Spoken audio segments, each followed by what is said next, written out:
بسم اللہ الرحمن الرحیم۔ حضرات و خواتین، آپ تمام کے علم میں ہے کہ القرآن کورسز نیٹ ورک پاکستان کے زیر اہتمام ہر ماہ کے دوسرے اتوار کو یہاں القرآن کورسز سینٹر بہادر آباد میں درس قرآن و حدیث کا انعقاد کیا جاتا ہے۔ ہمارے ان دروس کی نوعیت فکری و اصلاحی ہے اور مختلف مواضیع پر آپ ہمارے یہاں درس قرآن و حدیث ہر ماہ کے دوسرے اتوار کو ملاحظہ کرتے ہیں۔ آج کا درس قرآن و حدیث بھی اسی سلسلے کی کڑی ہے، اور آج کے ہمارے درس قرآن و حدیث کا موضوع ہے مسجد اقصیٰ کی تولیت کا حق مسلمانوں کو ہی کیوں حاصل ہے۔ پچھلے ماہ جو ہمارا درس قرآن و حدیث ہوا تھا اس کا موضوع تھا مسئلہ فلسطین کیا ہے، اور اس درس قرآن و حدیث میں بھی ہمارے مدرس جناب محترم ڈاکٹر مفتی رشید احمد خورشید صاحب تھے، جو کہ جامعۃ الرشید میں استاد الحدیث کے درجے پر فائز ہیں۔ دیگر خدمات بھی وہاں سر انجام دے رہے ہیں، اور آج بھی ہمارے مدرس ہونے کا شرف انہی کو حاصل ہے۔ آج جن نکات پر وہ ڈسکشن کریں گے وہ کچھ اس طریقے سے ہے: مسجد اقصیٰ کی اہمیت اور احاطہ مسجد اقصیٰ کا تعارف۔ نمبر 2، یہودیت اور صہیونیت کا مختصر تعارف اور دونوں کے درمیان فرق۔ نمبر 3، یہودیت اور صہیونیت قرآن کے آئینے میں۔ نمبر 4، یہودیت اور صہیونیت تورات کے آئینے میں۔ نمبر 5، انبیاء علیہم السلام کی وراثت کے حقیقی حقدار کون ہیں؟ حضرت ابراہیم علیہ السلام، حضرت نوح علیہ السلام کے متعلق قرآنی آیات کی روشنی میں۔ نمبر 6، یہودیوں کے حق میں پیش کی جانے والی قرآنی آیات اور اس کا صحیح مفہوم۔ نمبر 7، ہمارے کرنے کے کام۔ میں جناب مفتی صاحب سے گزارش کروں گا کہ درس قرآن و حدیث کا آغاز فرمائیں۔ بسم اللہ الرحمن الرحیم، الحمد للہ رب العالمین، والصلاة والسلام علی رسولہ محمد خاتم النبیین وامام المتقین وقائد الغر المحجلین وعلی آلہ واصحابہ اجمعین، اما بعد، فاعوذ باللہ من الشیطان الرجیم، بسم اللہ الرحمن الرحیم۔ سبحان الذي أسرى بعبده ليلا من المسجد الحرام إلى المسجد الأقصى الذي باركنا حوله لنريه من آياتنا إنه هو السميع البصير، صدق الله العظيم۔ اس وقت فلسطین کے حوالے سے اور غزہ کی جو صورتحال ہے اس کے حوالے سے ہر مسلمان بلکہ ہر انسان، انسانیت کا درد رکھنے والا ہر شخص فکر مند ہے، اور وجہ اس کی یہ ہے کہ جو مظالم، جو سفاکیت غزہ میں مسلمانوں کے ساتھ برتی جا رہی ہے، اس کی تاریخ میں مثال نہیں ملتی۔ جس طرح کے بیانات وہاں کے مسلمانوں کے خلاف، وہاں کی مسلم آبادی کے خلاف اسرائیل کے مختلف وزراء کی طرف سے جاری کیے گئے ہیں، تو ان کو دیکھ کر یہ نہیں لگتا کہ شاید یہ 2023 چل رہا ہے، یہ کوئی 21ویں صدی چل رہی ہے۔ یہ لگتا ہے کہ کوئی زمانہ جاہلیت اور اس دور کی باتیں، یا اس دور میں ہم جی رہے ہیں کہ جہاں انسانیت کا نام و نشان نہیں تھا۔ کل ایک اسرائیلی وزیر کا بیان میں نے پڑھا کہ انہوں نے کہا ہے کہ جو اسرائیلی قیدی ہیں ان کو زندہ زمین میں دفن کر دینا چاہیے.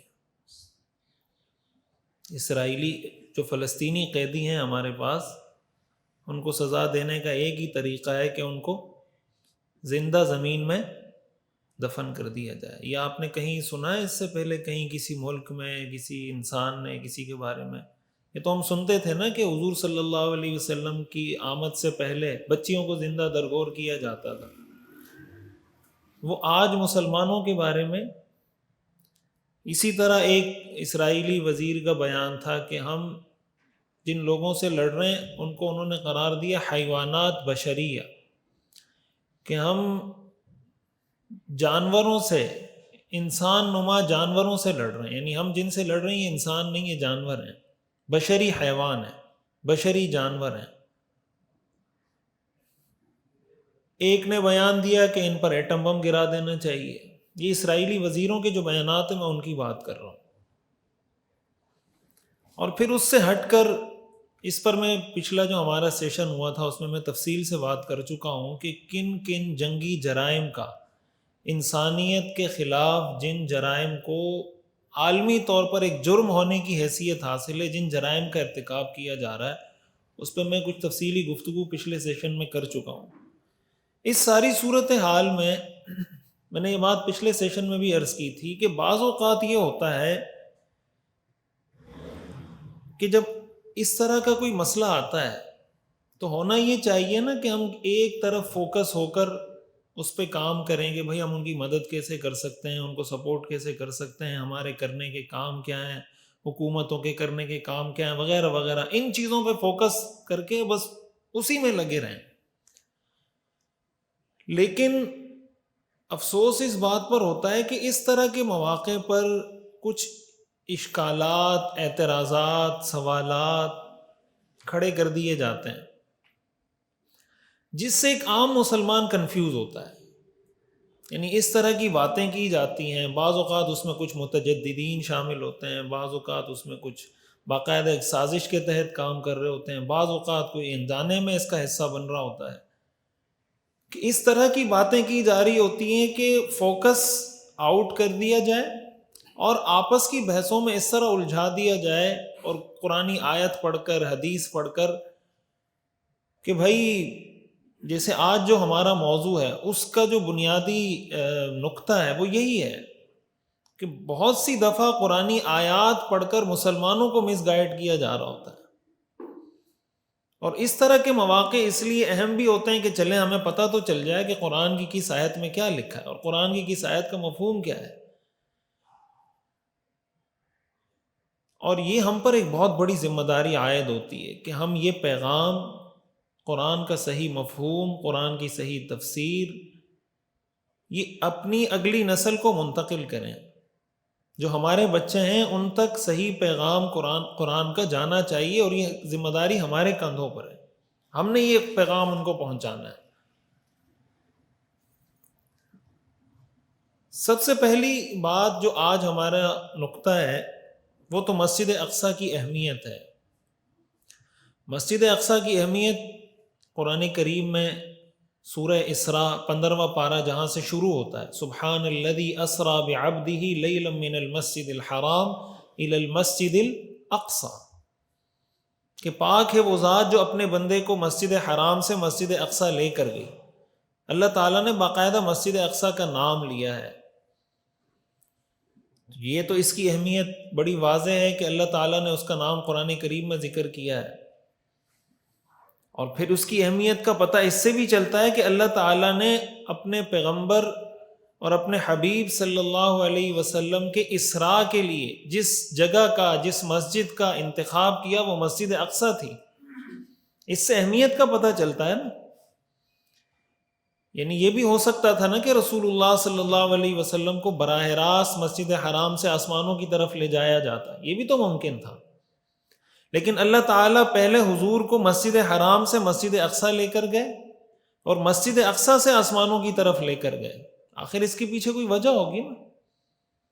تو ان وجوہات میں، ان حکمتوں میں سے ایک اہم حکمت مسجد اقصیٰ کی اسلامی تاریخ میں اہمیت بتانا ہے۔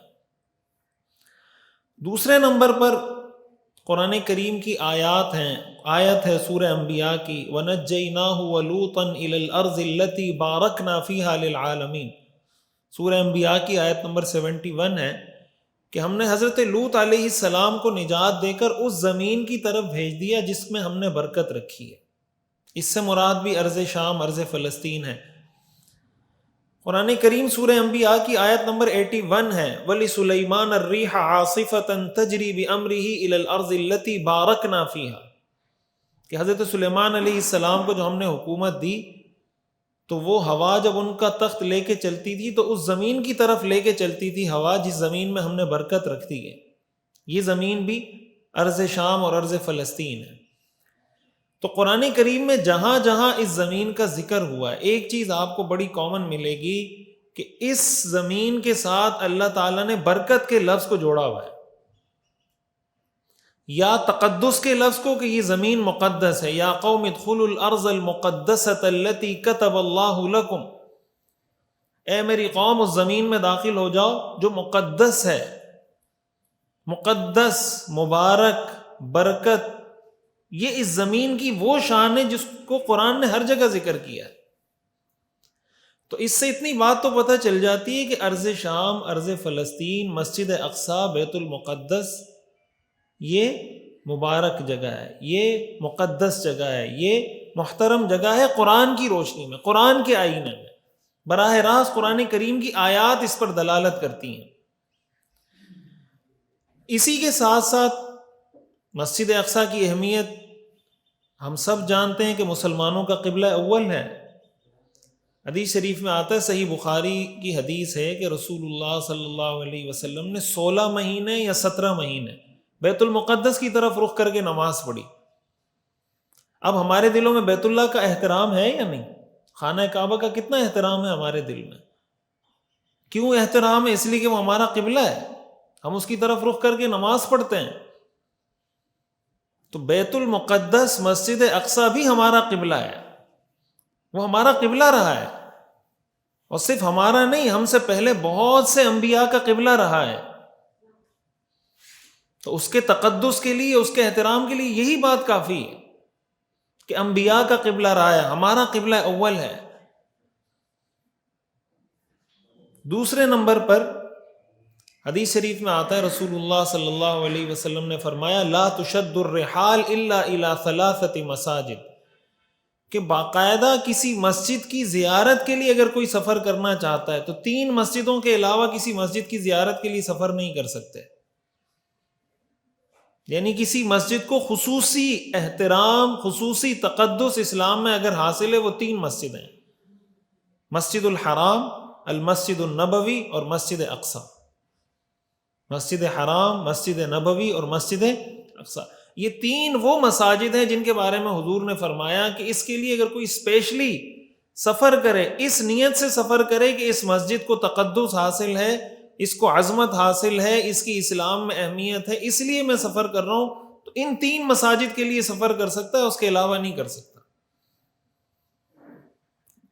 اسی طرح تیسری ایک حدیث ہے، حدیث شریف میں آتا ہے کہ رسول اللہ صلی اللہ علیہ وسلم نے ارشاد فرمایا،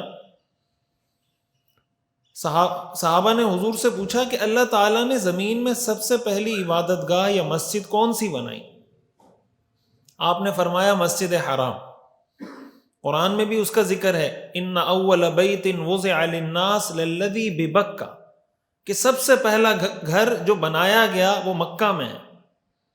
قرآن کریم کا جو 4 پارہ ہے اس کے پہلے صفحے میں یہ آیت ہے کہ سب سے پہلی عبادت گاہ، سب سے پہلا گھر جو بنایا گیا وہ گھر ہے جو مکہ مکرمہ میں ہے، یعنی بیت اللہ۔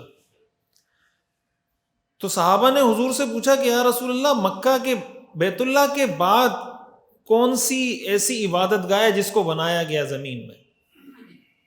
یعنی زمین میں بننے والی عبادت گاہوں میں دوسرے نمبر پر کون سی عبادت گاہ بنی ہے؟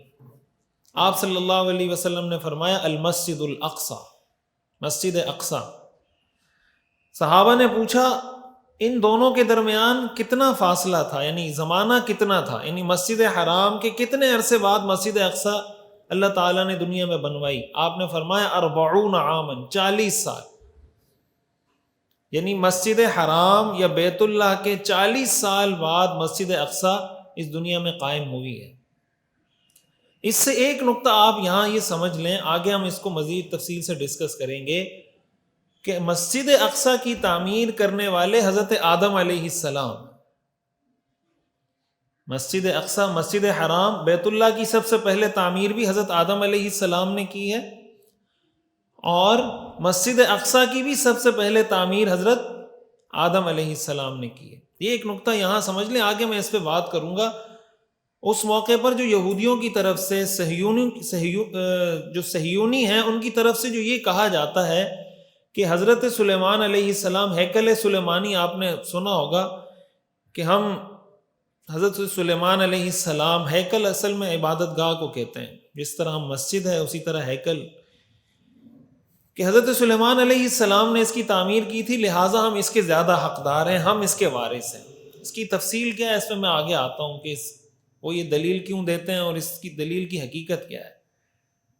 بہرحال اتنی بات، یہ صحیح بخاری کی حدیث ہے جو میں نے آپ کے سامنے پیش کی، کہ آپ نے فرمایا کہ 40 سال بعد، مسجد حرام کے 40 سال بعد، بیت اللہ کے 40 سال بعد مسجد اقصی تعمیر ہوئی۔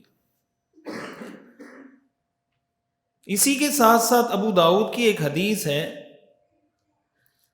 آپ صلی اللہ علیہ وسلم نے فرمایا کہ جس نے مسجد اقصی سے حج یا عمرے کا احرام باندھا تو اللہ تعالیٰ اس کے لیے جنت کو واجب کر دیتے ہیں۔ صحابہ کرام کے بارے میں آتا ہے کہ صحابہ کرام میں اس کی فضیلت کو سن کر ایسے صحابہ بھی تھے جو حج یا عمرہ کرنے کے لیے مسجد اقصی جاتے تھے، وہاں سے احرام باندھ کے آتے تھے اور حج کرتے تھے، وہاں سے احرام باندھ کے آتے تھے اور عمرہ کرتے تھے۔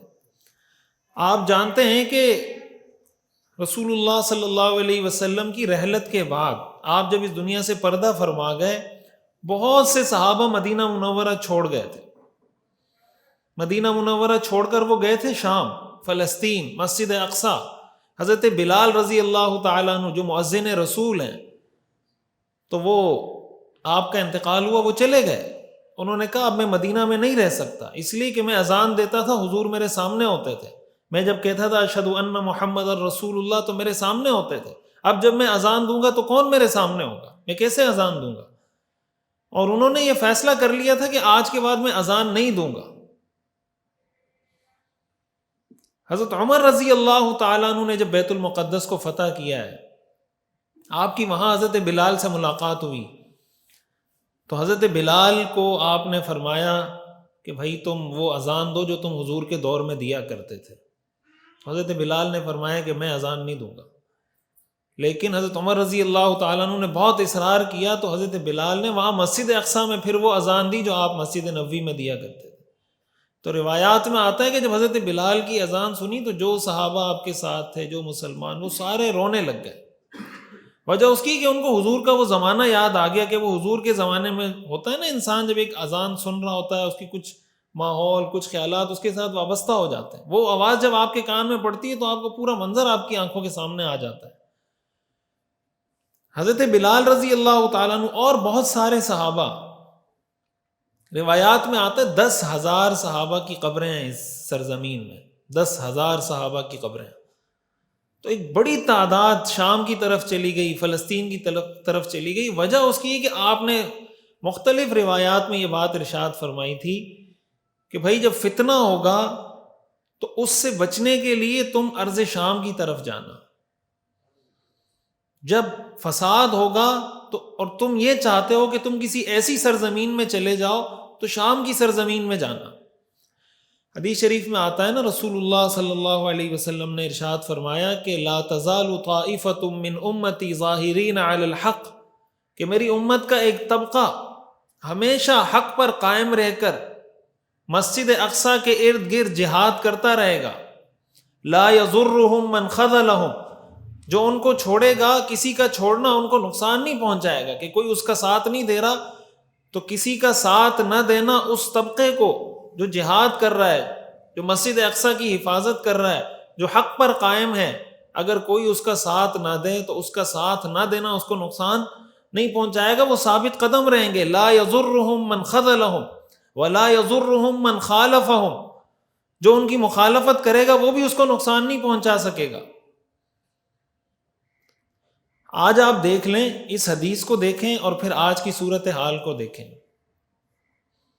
پوری دنیا مل کر جو حماس کے مجاہدین ہیں ان کو نقصان نہیں پہنچا سکتی. وہ نقصان پہنچا رہے ہیں تو کس کو؟ شہری آبادی پر بمباری کر رہے ہیں. وہ بمباری کر رہے ہیں تو ہسپتالوں پہ کر رہے ہیں، وہ بمباری کر رہے ہیں تو مدارس پہ کر رہے ہیں، وہ بمباری کر رہے ہیں تو اسکولوں پہ کر رہے ہیں، وہ بمباری کر رہے ہیں تو یونیورسٹیز پہ کر رہے ہیں، وہ بمباری کر رہے ہیں تو ایمبولینسز پہ کر رہے ہیں، بمباری کر رہے ہیں تو صحافیوں پہ کر رہے ہیں. آج اگر آپ صرف لڑنے والے اسرائیلی فوجیوں کا اور لڑنے والے حماس کے مجاہدین کا اعداد و شمار ڈیٹا جمع کریں تو آپ حیران ہو جائیں گے کہ اتنی سپر پاور طاقتیں مل کر بھی ان کا کچھ بگاڑ نہیں سکتی. وہ بیچارے تو زمین کے اوپر جنگ نہیں لڑ سکتے، زمین کے اندر سرنگیں بنائی ہوئی ہیں. ان کے پاس کتنی ٹیکنالوجی ہوگی، کتنے بم ہوں گے، کتنے میزائل ہوں گے ان کے پاس. قرآن کریم میں جو اللہ نے فرمایا نا، کم من فئۃ قلیلۃ غلبت فئۃ کثیرۃ باذن اللہ، کہ اللہ اپنے حکم سے بہت چھوٹی جماعت کو بہت بڑی بڑی جماعتوں پہ غالب کر دیتا ہے. یہ تو مسجد اقصیٰ کی اہمیت ہے جو میں نے آپ کے سامنے قرآنی آیات اور احادیث پڑھی. دوسرے نمبر پر جو بات میں عرض کرنا چاہتا ہوں، اور اسی کی روشنی میں پھر میں جو قرآن کریم کی آیات ہیں ان کی تشریح کروں گا. ہمارے ہاں دو اصطلاحات استعمال ہوتی ہیں، ایک یہودیت اور ایک صہیونیت. ہاں پہلے ہے یا بعد میں، جس کو زائنزم کہا جاتا ہے. ایک ہے یہودی، ایک ہے صہیونی. یہ دو الگ الگ اصطلاحات ہیں. یہودی تو حضرت موسیٰ علیہ السلام پر ایمان لانے والے جو لوگ ہیں ان کو یہودی کہا جاتا ہے. ظاہر ہے کہ آج جو یہودی حضرت موسیٰ علیہ السلام کے دین پر ایمان لاتے ہیں تو وہ اس دین پر ایمان نہیں لاتے جو حضرت موسیٰ علیہ السلام لے کر آئے تھے. وجہ اس کی ہے کہ تورات کے اندر اتنی تحریف ہوئی ہے، اتنی تحریف کہ اس کا کوئی شمار نہیں. حتیٰ کہ ابھی میں جب اس کی تیاری کر رہا تھا، آج کے سیشن کی مطالعہ کر رہا تھا، تو میں نے تورات کے مختلف نسخے اٹھا کے میں اس کا مطالعہ کر رہا تھا کہ تورات کے مختلف نسخوں میں کس بارے میں کیا لکھا ہوا ہے. تو جو تورات کے آپ مثال کے طور پر سن 2000 میں چھپا ہوا نسخہ ہے وہ اٹھائیں، 1958 کا چھپا ہوا نسخہ اٹھائیں، 2014 کا نسخہ اٹھائیں. ان تینوں کو آپ سامنے رکھیں، ایک میں کچھ لکھا ہوا ہے، دوسرے میں کچھ لکھا ہوا ہے، تیسرے میں کچھ لکھا ہوا ہے. یہ تو وہ چیزیں جو آج موجود ہیں، جو عام آپ کو مل جائیں گی. تو ظاہر ہے کہ وہ اس دین کو تو نہیں مانتے جو دین حضرت موسیٰ علیہ السلام پر نازل کیا گیا تھا، اس لیے کہ وہ محرف کتاب پر، اس کتاب پر ایمان رکھتے ہیں جو تحریف اس میں ہو گئی ہے. قرآن کریم میں اللہ نے اس کا ذکر کیا، یحرفون الکلم عن مواضعہ. لیکن بہرحال ایک طبقہ وہ ہے جو اپنے آپ کو یہودی کہتا ہے اور وہ کہتے ہیں کہ ہم حضرت موسیٰ علیہ السلام کے ماننے والے ہیں. دوسرا طبقہ ہے صہیونی. صہیونی اصل میں یہ جو صہیون ایک پہاڑ کا نام ہے، مسجد اقصیٰ کے قریب ایک پہاڑ ہے، اس کی طرف منسوب کیا جاتا ہے صہیونی. یہ 1896 میں، یعنی آپ سمجھیں کہ تقریباً آج سے کوئی 150 سال، 130 135 140 سال پہلے ایک شخص نے اٹھ کے یہ تحریک شروع کی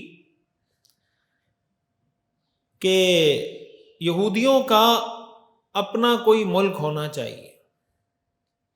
اچھا، اس بات کی طرف آنے سے پہلے میں قرآن کریم کی جو 2 آیات ہیں نا، میں اس کی تشریح کروں تاکہ یہ بات پھر سمجھ میں آنا آسان ہوگی. قرآن کریم سورہ اسراء کے اندر جو 15واں پارہ جہاں سے شروع ہوتا ہے، جو میں نے آیت ابھی پڑھی، اس میں اللہ تعالیٰ نے اس بات کا ذکر کیا، وَقَضَيْنَا إِلَىٰ بَنِي إِسْرَائِيلَ فِي الْكِتَابِ لَتُفْسِدُنَّ فِي الْأَرْضِ مَرَّتَيْنِ وَلَتَعْلُنَّ عُلُوًّا كَبِيرًا. بنی اسرائیل سے اللہ نے یہ کہا، یعنی یہودیوں سے، کہ تم زمین میں 2 دفعہ فساد کرو گے اور دونوں دفعہ تمہیں اس کی سزا ملے گی. لَتُفْسِدُنَّ فِي الْأَرْضِ مَرَّتَيْنِ وَلَتَعْلُنَّ عُلُوًّا كَبِيرًا، اور دونوں دفعہ ان کو اس کی سزا ملی. قرآن نے اس کا ذکر کیا، فَإِذَا جَاءَ وَعْدُ أُولَاهُمَا بَعَثْنَا عَلَيْكُمْ عِبَادًا لَنَا أُولِي بَأْسٍ شَدِيدٍ فَجَاسُوا خِلَالَ الدِّيَارِ وَكَانَ وَعْدًا مَفْعُولًا، کہ جب تم نے سرکشی کی، نافرمانی کی. وہ سرکشی کیا تھی؟ پہلی سرکشی حضرت عیسیٰ علیہ السلام کے دین کا انکار کیا. حضرت عیسیٰ علیہ السلام نے جو دین لے کر آئے، یہودیوں نے اس کا انکار کر دیا. صرف انکار نہیں کیا بلکہ حضرت عیسیٰ علیہ السلام کو قتل کرنے کے در پہ ہو گئے. قرآن کریم میں جو آتا ہے نا کہ اللہ نے حضرت عیسیٰ علیہ السلام کو زندہ اٹھایا آسمانوں پر، تو آسمانوں پر زندہ اسی لیے اٹھایا کہ وہ قتل کرنا چاہتے تھے حضرت عیسیٰ علیہ السلام. قرآن نے اس کا ذکر کیا ہے، وما قتلوہ وما صلبوہ ولکن شبہ لہم، کہ انہوں نے قتل نہیں کیا، انہوں نے سولی نہیں چڑھایا حضرت عیسیٰ علیہ السلام کو، بل رفعہ اللہ الیہ، بلکہ اللہ نے ان کو اٹھا لیا آسمانوں پر. ایک ان کو سزا ملی، انہوں نے توبہ کی، دوبارہ اس سرزمین میں آ گئے. دوسری دفعہ انہوں نے سرکشی کی، اس زمین سے نکالا گیا، دوبارہ توبہ کی، دوبارہ اس سرزمین میں آ گئے. قرآن کریم میں اللہ نے فرمایا، وَإِنْ عُدْتُمْ عُدْنَا، جب تم ایسے کرو گے ہم بھی تمہارے ساتھ یہی کریں گے. ان احسنتم احسنتم لانفسکم وان اسأتم فلہا، کہ جب تم زمین میں سرکشی کرو گے. سرکشی کرنے کا کیا مطلب؟ اللہ کے دیے ہوئے احکام کی خلاف ورزی کرنا، یہ سرکشی ہے. حضرت موسیٰ علیہ السلام، حضرت عیسیٰ علیہ السلام، تمام انبیاء سے اللہ نے ایک عہد لیا تھا. قرآن کریم میں اللہ نے اس کا ذکر کیا ہے، اور وہ عہد تورات اور انجیل اور ان سب میں موجود ہے. وَإِذْ أَخَذَ اللَّهُ مِيثَاقَ النَّبِيِّينَ لَمَا آتَيْتُكُم مِّن كِتَابٍ وَحِكْمَةٍ ثُمَّ جَاءَكُمْ رَسُولٌ مُصَدِّقٌ لِّمَا مَعَكُمْ لَتُؤْمِنُنَّ بِهِ وَلَتَنصُرُنَّ، کہ بھائی تم سے ایک معاہدہ لینا ہے انبیاء سے. وہ کیا ہے کہ اگر تمہارے پاس آخری پیغمبر آ جائیں، لَتُؤْمِنُنَّ بِهِ، تم ان پر ایمان لاؤ گے، وَلَتَنصُرُنَّهُ، اور دشمن کے خلاف ان کی مدد کرو گے. یہ وعدہ لیا اللہ نے تمام انبیاء سے کہ اگر آخری پیغمبر آ جائے تم نے ان پر ایمان بھی لانا ہے اور ان دشمنوں کے خلاف ان کی مدد بھی کرنی ہے. پوچھا، قال اقررتم، کیا تم اس بات کا اقرار کرتے ہو؟ قالوا اقررنا، پیغمبروں نے کہا ہم اس بات کا اقرار کرتے ہیں. اللہ نے فرمایا فاشہدوا، تم گواہ ہو جاؤ، وانا معکم من الشاہدین، میں بھی گواہ ہوں. یہ اللہ تعالیٰ نے وعدہ لیا پیغمبروں سے. یہی وعدہ پیغمبروں نے اپنی قوموں سے لیا تھا. قرآن کریم میں آتا ہے نا، وَإِذْ قَالَ عِيسَى ابْنُ مَرْيَمَ يَا بَنِي إِسْرَائِيلَ إِنِّي رَسُولُ اللَّهِ إِلَيْكُمْ مُصَدِّقًا لِمَا بَيْنَ يَدَيَّ مِنَ التَّوْرَاةِ وَمُبَشِّرًا بِرَسُولٍ يَأْتِي مِن بَعْدِي اسْمُهُ أَحْمَدُ. حضرت عیسیٰ علیہ السلام نے اپنی قوم کو کہا، یا بنی اسرائیل انی رسول اللہ الیکم، میں اللہ کا رسول ہوں، مصدقا لما بین یدی من التوراۃ، تورات کی تصدیق کرتا ہوں، ومبشرا برسول، اور ایک رسول کی خوشخبری دیتا ہوں، یأتی من بعدی، جو میرے بعد آئیں گے، اسمہ احمد، ان کا نام احمد ہے. قرآن میں آتا ہے فلما جاءہم بالبینات قالوا ھذا سحر مبین، کہ جب پیغمبر ساری نشانیاں لے کر آ گئے تو یہ کہنے لگے کہ یہ تو جادو ہے، یہ تو کھلا جادو ہے. یہ وہ سرکشی ہے جو بنی اسرائیل نے کی، کہ اللہ تعالیٰ نے ان پہ یہ لازم کیا تھا کہ تم نے آخری پیغمبر کی اطاعت کرنی ہے، ان کے دشمنوں کے خلاف ان کی مدد کرنی ہے. انہوں نے بجائے اس کے کہ پیغمبروں کی مدد کرتے، انہوں نے پیغمبروں کو قتل کیا، انہوں نے پیغمبروں پر تہمتیں لگائی، انہوں نے پیغمبروں پر الزامات لگائے، انہوں نے سود کو حلال کیا، شراب کو حلال کیا، سور کو حلال کیا. قرآن کریم میں اللہ تعالیٰ نے یہود کے 40 گناہ گنوائے ہیں، 40، کہ کون کون سے جرم انہوں نے کیے ہیں. وَأَكْلِهِمُ الرِّبَا وَقَتْلِهِمُ الْأَنْبِيَاء، کہ سود کھاتے ہیں، سود کھاتے نہیں ہیں، حلال کیا ہوا ہے سود کو. آج بھی پوری دنیا کے اندر جو سودی نظام ہے، اس کے پیچھے کون ہے؟ یہودی ہیں. حالانکہ یہ سود ان کے اپنے دین میں حرام ہے. آج بھی اس پر تورات کے حوالے موجود ہیں. میں نے باقاعدہ ان حوالوں کا اسکرین شاٹ لے کر تصویریں لے کر اپنے پاس رکھی ہے، میں پوری اس پہ ایک پریزنٹیشن بنا رہا ہوں. یہ جو ساری چیزیں نا، شراب یہ ان کے دین میں بھی حرام ہے، سود ان کے دین میں بھی حرام ہے، بہت ساری چیزیں. اور ان کا مسئلہ یہ نہیں ہے کہ وہ گناہ کرتے ہیں، ان کا مسئلہ یہ ہے کہ وہ اس کو حلال کر کے کرتے ہیں. گناہ تو مسلمان بھی کرتے ہیں، سود تو مسلمان بھی کھاتا ہے، لیکن یہودی میں اور مسلمان میں فرق یہ ہے کہ یہودی اس کو حلال سمجھ کے کھاتا ہے اور مسلمان اس کو گناہ سمجھتا ہے کہ یہ گناہ ہے. اور صرف وہ نہیں، ان کے جو رہبان ہیں، احبار ہیں، ان کے جو علماء ہیں، وہ اس کو حلال قرار دیتے ہیں. قرآن کریم میں اللہ نے فرمایا لولا ینہاہم الربانیون والاحبار عن قولہم الاثم واکلہم السحت، کہ ان کے جو علماء ہیں یہ ان کو منع کیوں نہیں کرتے. یہ قرآن کریم کی آیات ہیں جو میں آپ کے سامنے ساری پڑھ رہا ہوں.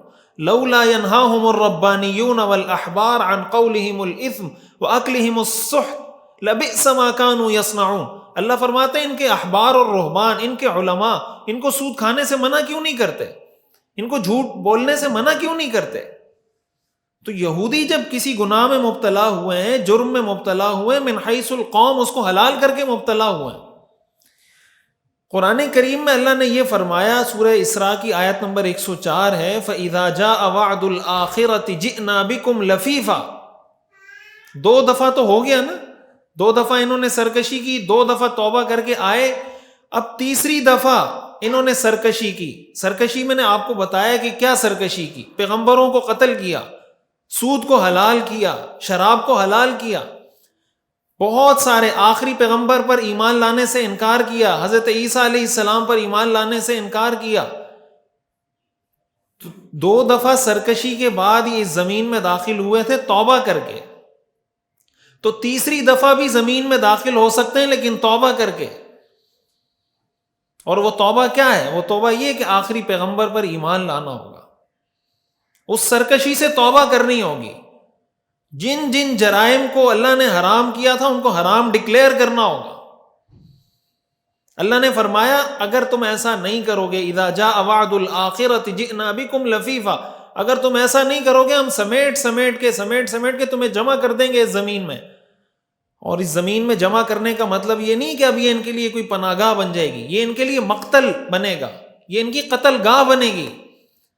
حدیث شریف میں رسول اللہ صلی اللہ علیہ وسلم نے اس کی پوری تشریح ہمیں بتائی کہ جب امام مہدی آئیں گے، حضرت عیسیٰ علیہ السلام آئیں گے، یہودی درخت کے پیچھے چھپیں گے تو درخت گواہی دے گا کہ میرے پیچھے یہودی ہے، خلفی یہودیون الا الغرقد، آپ نے فرمایا سوائے غرقد کے درخت گواہی دے گا کہ میرے پیچھے یہودی ہے، اس کو قتل کرو. قرآن کریم میں اللہ نے اس کا ذکر کیا ہے. تو یہودیوں کا اس سرزمین میں جمع ہونا 2 طرح سے ہو سکتا تھا. ایک طریقہ اس کا تھا اطاعت، ایک طریقہ اس کا تھا سرکشی. اطاعت کیا تھی؟ اسلام قبول کریں، اللہ کے حکام پر عمل کریں، جائیں مسجد اقصی میں، کسی کو کوئی مسئلہ نہیں. دوسرا طریقہ ہے سرکشی. اب جب سرکشی کریں گے، سرکشی کر کے اگر داخل ہوں گے ارض مقدسہ میں، مسجد اقصی میں، ارض فلسطین میں، تو اللہ تعالیٰ ان کو کامیاب نہیں ہونے دے گا اس میں. وجہ اس کی ہے کہ اللہ نے پہلے یہ کہہ دیا تھا، جو قرآن کریم میں آتا ہے نا وَإِذْ قُلْنَا ادْخُلُوا هَٰذِهِ الْقَرْيَةَ وَكُلُوا مِنْهَا رَغَدًا حَيْثُ شِئْتُمْ، اور ان کو کہا وَادْخُلُوا سُجَّدًا، سجدہ کرتے ہوئے داخل ہو، وَقُولُوا حِطَّةٌ، یہ کہو یا اللہ ہمارے گناہوں کو معاف کر دیں، نَغْفِرْ لَكُمْ خَطَايَاكُمْ، ہم معاف کر دیں گے.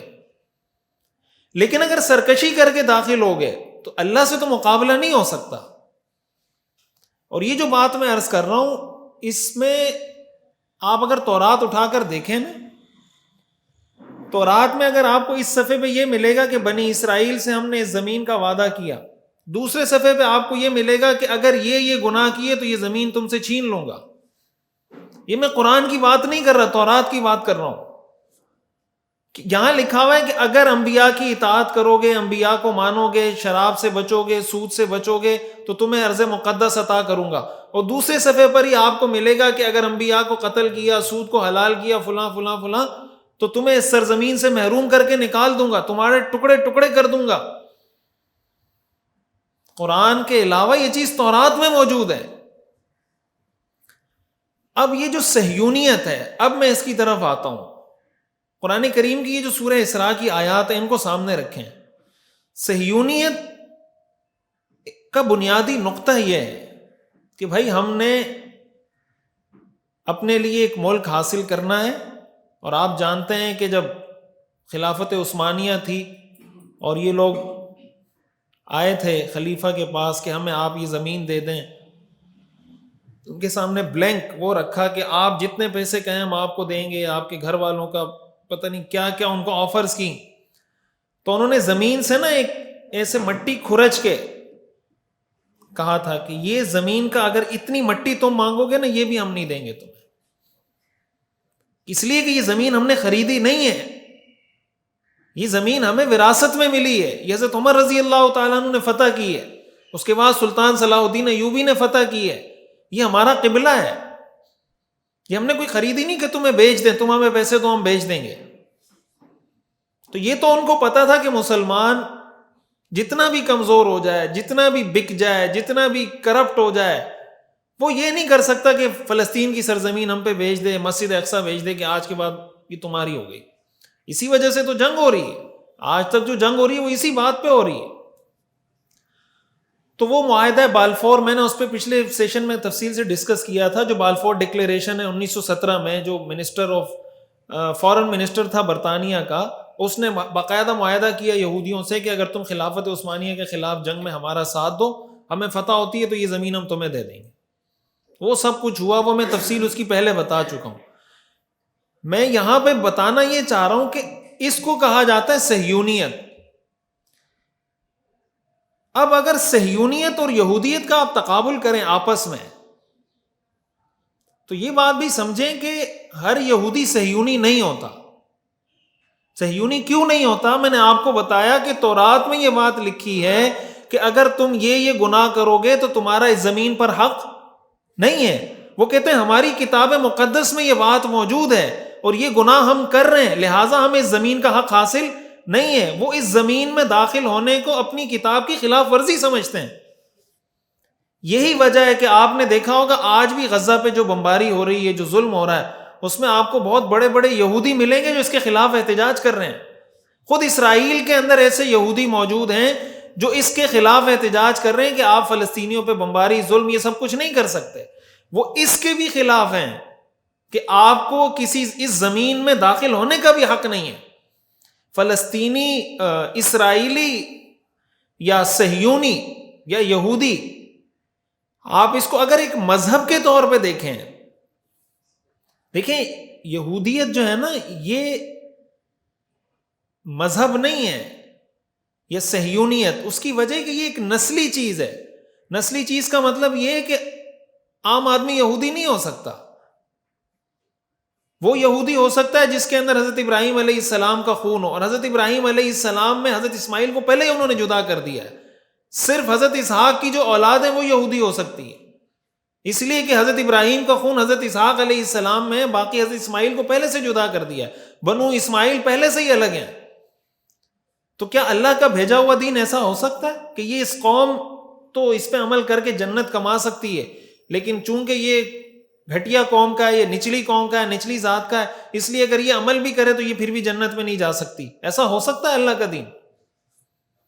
تو یہ اللہ کا دین نہیں ہے، اللہ کا بھیجا ہوا نظام نہیں ہے، یہ نسلی مذہب ہے، یہ قومی مذہب ہے، یہ کاسٹ کے لیے، ایک مخصوص طبقے کے لیے، مخصوص نسل کے لیے۔ یہی وجہ ہے جو میں عرض کر رہا ہوں کہ یہودی بہت سارے ایسے ہیں جو صہیونیت کے خلاف ہیں، اور صہیونیت کے خلاف اس لیے ہیں کہ وہ اپنی کتاب مقدس اور تورات کے خلاف سمجھتے ہیں فلسطین کی سرزمین میں داخل ہونا۔ یہی وجہ ہے کہ بہت سارے ایسے یہودی ہیں اسرائیل میں جو مسجد اقصیٰ کی حدود کے اندر داخل نہیں ہوتے۔ وہ جو داخل نہیں ہوتے وہ اس وجہ سے نہیں ہوتے، وہ کہتے ہیں کہ وہ مسیحا آئے گا، جو دجال جس کا وہ انتظار کر رہے ہیں کہ وہ آئے گا تو پھر ہم اس مسجد میں داخل ہوں گے، اس سرزمین میں داخل ہوں گے۔ وہاں پہ ایک حائط المبکا بنی ہوئی ہے نا، دیوار گریا جس کو کہتے ہیں، آپ نے دیکھا ہوگا تصاویر میں، جہاں کھڑے ہو کے رو رہے ہوتے ہیں، دیوار گریا. وہ اس لیے وہاں باہر کھڑے ہو کے رونا دھونا کرتے ہیں کہ ہم اس کے اندر داخل نہیں ہو سکتے. تو ایک چیز یہ ذہن میں رکھنی چاہیے کہ ان دونوں کو مکس نہیں کرنا چاہیے، یہودیت کو اور صہیونیت کو. آپ یہ سمجھیں کہ یہ جو صہیونیت ہے یہ نیم مذہبی، نیم سیاسی، نیم عسکری ایک نظریہ ہے. آدھا مذہبی ہے، آدھا سیاسی ہے، آدھا عسکری ہے، اور یہ ٹائٹل استعمال کرتے ہیں یہودیت کا، اور مقصد ان کا یہ ہوتا ہے کہ سارے یہودیوں کو اپنے ساتھ ملائیں. یعنی یہ ٹائٹل یہ استعمال کرتے ہیں کہ ہم یہودی ریاست چاہتے ہیں. مقصد اس کا یہ ہوتا ہے کہ سارے یہودی جتنے ہیں دنیا میں ہمیں ان کی سپورٹ حاصل ہو جائے. یہ جو یہودی ہیں نا، ان کے بارے میں ایک بات یہ یاد رکھنی چاہیے، قرآن کریم میں اللہ نے فرمایا نا فَبَشَّرْنَاهُ بِغُلَامٍ عَلِيمٍ. علم، ذہانت، یہ یہودیوں میں بہت زیادہ ہے. ان میں دو چیزیں ہیں، ایک تکبر بہت ہے، ایک ذہانت بہت ہے. اور یہی سمجھیں ان کے فساد کا سبب ہے کہ یہ جو اطاعت نہیں کرتے نا، اس کے پیچھے یہ چیز. ایک تو جب آدمی بہت زیادہ ذہین ہوتا ہے نا، بہت سمجھدار ہوتا ہے، تو وہ بعض اوقات کسی کی نہیں سنتا، وہ سرکشی پر اتر آتا ہے. اور تکبر بھی بہت ہے. تو یہ دونوں چیزیں جب جمع ہو جائیں تو پھر وہ کیسے کسی نبی کی اطاعت کرے گا، کسی پیغمبر کی بات کیسے مانے گا وہ. یہ جو ٹائٹل یہ استعمال کرتے ہیں یہودیت کا، یہ اس لیے استعمال کرتے ہیں کہ سارے یہودی ہمارے ساتھ مل جائیں اور ہم یہ دعویٰ کریں کہ بھئی ہم یہودیت کے لیے جنگ لڑ رہے ہیں، لہٰذا یہودیوں کو ہمیں سپورٹ کرنا چاہیے. حالانکہ یہودی ان کے اس نظریے سے متفق نہیں ہے. یہ جو میں ذہانت کی بات کر رہا ہوں، یہ اس لیے کر رہا ہوں کہ یہ اس کے لیے باقاعدہ میڈیا کے ذریعے کمپین چلاتے ہیں، اس کے لیے پروپیگنڈا کرتے ہیں، اس کے لیے مسلمانوں کے خلاف بہت ساری چیزیں ان کو دکھاتے ہیں کہ دیکھیں مسلمان تمہارے بارے میں یہ نظریے رکھتے ہیں، یہ نظریے رکھتے ہیں، اور ان کو اپنے ساتھ ملانے کی کوشش کرتے ہیں. اس لیے ہمیں یہودیت سے مسئلہ نہیں ہے. مسلمانوں کو عیسائیوں سے مسئلہ نہیں ہے. بھائی مسلمانوں کو ہندوؤں سے، سکھوں سے اور جناب بدھسٹ سے مسئلہ نہیں ہے، تو یہودیوں سے کیوں مسئلہ ہوگا؟ وہ تو پھر اہل کتاب ہیں. عیسائیوں سے کیوں مسئلہ ہوگا؟ آپ تاریخ اٹھا کر دیکھیں، تاریخ میں جب جب یہودیوں پر ظلم ہوا ہے ان کو پناہ دینے والے مسلمان تھے. جہاں جہاں یہودیوں پہ ظلم ہوتا تھا وہ پناہ لینے کے لیے مسلمان حکومتوں میں آتے تھے کہ ہمیں پناہ دیں، اور مسلمان حکومتیں ان کو پناہ دیتی تھیں. تو ایک تو یہ چیز جو صہیونیت کے حوالے سے میں نے ایک بات عرض کی، یہ ذہن میں ہونی چاہیے. اچھا، تیسری بات جو میں عرض کرنا چاہتا ہوں، یہ موضوع تھوڑا خشک ہے، میں معذرت چاہتا ہوں، لیکن ظاہر ہے کہ علمی موضوع ہے، تحقیقی موضوع ہے، تو آپ اگر بور ہو رہے ہوں تو اس پہ میں معذرت چاہتا ہوں. لیکن اگر آپ اس کو سمجھ لیتے ہیں تو آپ کو قرآن کریم کی بہت ساری ایک تو آیات کا مطلب سمجھ میں آ جائے گا. دوسرا جو ہمیں کنفیوز کیا جا رہا ہوتا ہے نا، اور بہت سارے ایسے اسکالرز موجود ہوتے ہیں جو کنفیوز کر رہے ہوتے ہیں، وہ اینڈ میں کریں گے انشاءاللہ. اینڈ میں سوال جواب کریں گے.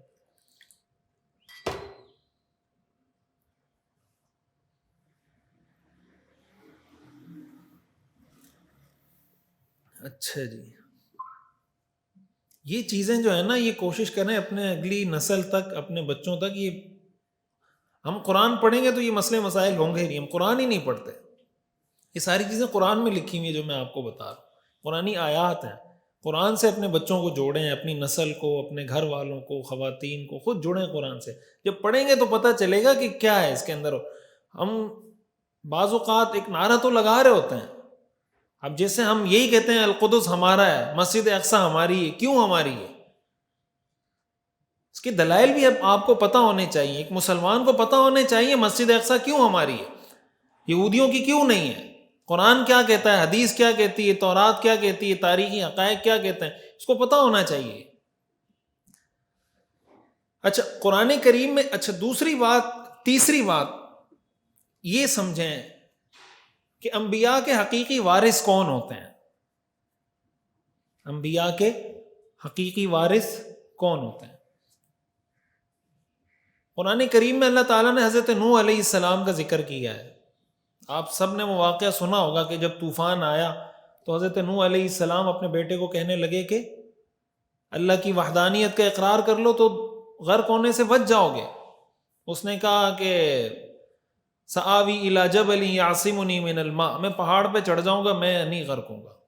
وحال بینہم الموج فکان من المغرقین، ایک موج آئی اور بہا کے لے گئی. تو جب حضرت نوح علیہ السلام اپنے بیٹے کو دعوت دے رہے تھے نا، اور جب ان کو پتا چلا کہ یہ تو اب غرق ہو جائے گا، تو حضرت نوح علیہ السلام نے اللہ سے دعا کی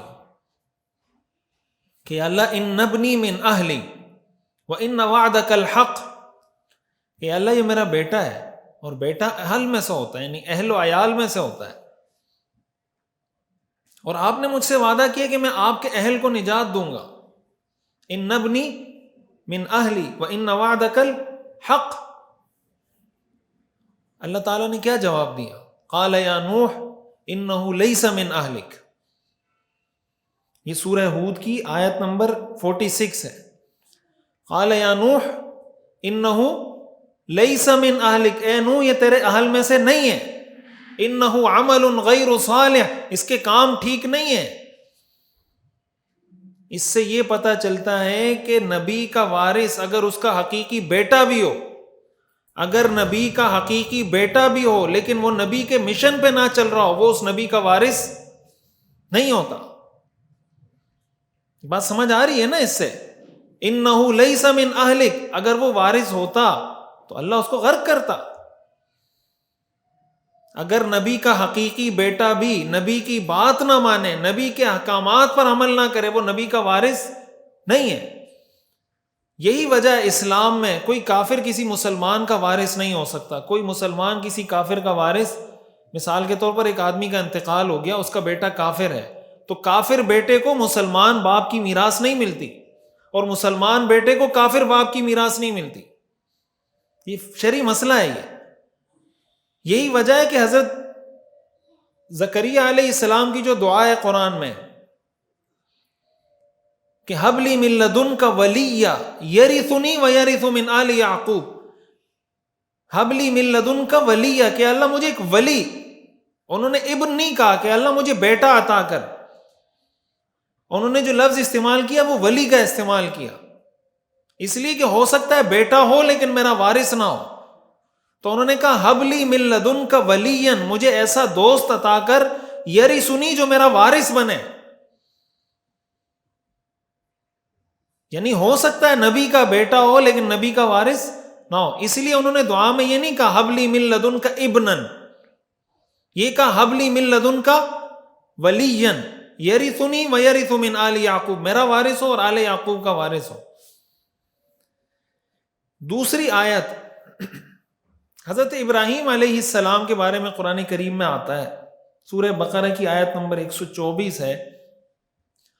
وَإِذِ ابْتَلَىٰ إِبْرَاهِيمَ رَبُّهُ بِكَلِمَاتٍ فَأَتَمَّهُنَّ قَالَ إِنِّي جَاعِلُكَ لِلنَّاسِ إِمَامًا قَالَ وَمِن ذُرِّيَّتِي قَالَ لَا يَنَالُ عَهْدِ الظَّالِمِينَ.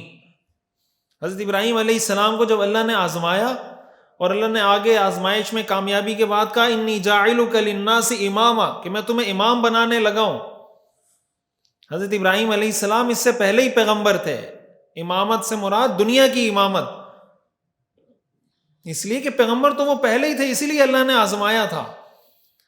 انی جاعلک للناس اماما، دینی پیشوائی، کہ ان کے بعد اب دین ان کی نسل میں چلے گا. ہم حضرت ابراہیم علیہ السلام کو ابو الانبیاء کہا جاتا ہے نا، ہم اپنے دین کو دین ابراہیمی کہتے ہیں نا. دین ابراہیمی کیوں کہتے ہیں؟ حضرت ابراہیم ہمارے امام ہیں، جو اللہ نے ان کو امام بنایا تھا. انی جاعلک للناس اماما، اس لیے ہم اپنے دین کو دین ابراہیمی کہتے ہیں. حضرت ابراہیم علیہ السلام کے بعد جتنے انبیاء آئے ہیں سارے ابراہیمی دین پر تھے. جتنے انبیاء آئے سارے ابراہیمی دین پر تھے. حضرت موسیٰ علیہ السلام، حضرت عیسیٰ علیہ السلام، جتنے بنی اسرائیل کے پیغمبر، خود دین محمدی یہ دین ابراہیمی ہے. تو اللہ نے اس وقت حضرت ابراہیم علیہ السلام کو یہ کہا انی جاعلک للناس اماما، کہ میں تمہیں یہ پیشوائی، یہ امامت کا منصب عطا کر رہا ہوں، اور اللہ نے عطا کر دیا، اور آج تک ان کی امامت مسلم ہے. تو حضرت ابراہیم علیہ السلام نے دعا کی قال ومن ذریتی، اے اللہ میری اولاد کو بھی یہ منصب عطا کر. قال ومن ذریتی. اس آیت کو سامنے رکھ کر علماء نے لکھا ہے کہ اپنی اولاد کے لیے بھی خیر کی دعائیں کرنی چاہیے. کوئی اچھی چیز ہو جہاں اپنے لیے مانگتے ہیں اپنی اولاد کے لیے بھی مانگنی چاہیے. حضرت ابراہیم علیہ السلام نے کہا ومن ذریتی، میری اولاد میں سے بھی. اللہ نے کیا جواب دیا؟